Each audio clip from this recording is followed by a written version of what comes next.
Hey guys. So my teacher said something really interesting today, and she shared this story about thunderstorms happening in the East Coast and how during the summertime they would have these summer thunderstorms, and they were kind of exciting but really scary. And what they would oftentimes do is get a warm tea and get a blanket and sit on the porch and sort of wait and watch these thunderstorms pass by and get really excited and just watch. And she said that if we view our painful feelings or what have you, jealous moments or unhappy moments or sadness, like if we view those times like a thunderstorm and start to get really curious and just watch ourselves in those moments, we can realize that they will eventually pass. And just by watching that and getting curious about what's transpiring in that given moment could potentially alleviate so much turmoil later on, because I think oftentimes in those moments there's really not a lot of clarity or inner peace, that it really disrupts our relationships by damaging them and or hurting. And if we can sort of get really curious about those moments and observe, we can see that these feelings too will pass. And a lot of times all we need to do is give it time for that to pass by and have more faith that we can solve these problems. But it's not about repressing these feelings. It's watching ourselves go through it and sort of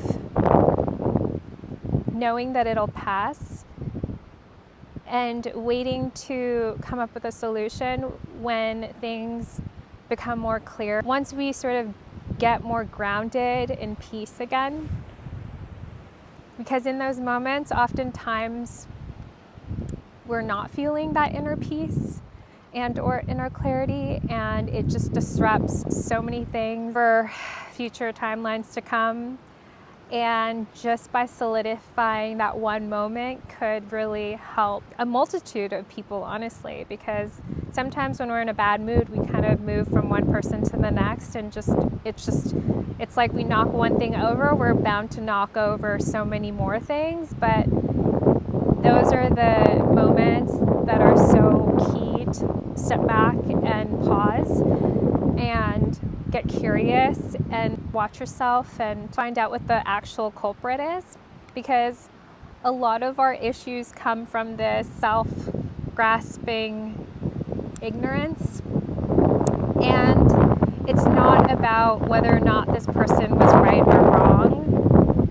It's truly being able to step back and assess the situation and not be so closed off, because when we're in the midst of turmoil or any sort of feelings, we feel so small. I don't know if you've really analyzed yourself, but whenever we get into any sort of arguments or are feeling not good, like our world feels so tiny and little.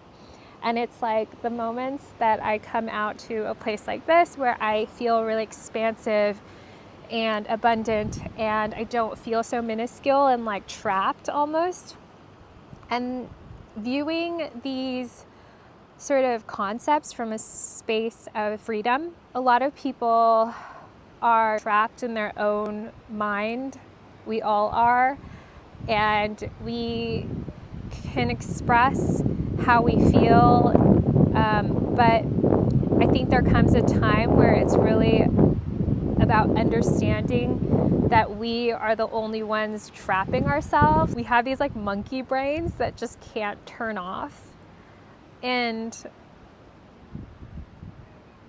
when we can't turn it off, we can't be still and be clear. And it's just in those moments that we're feeling agitated or just not feeling a lot of inner peace is when we get tested.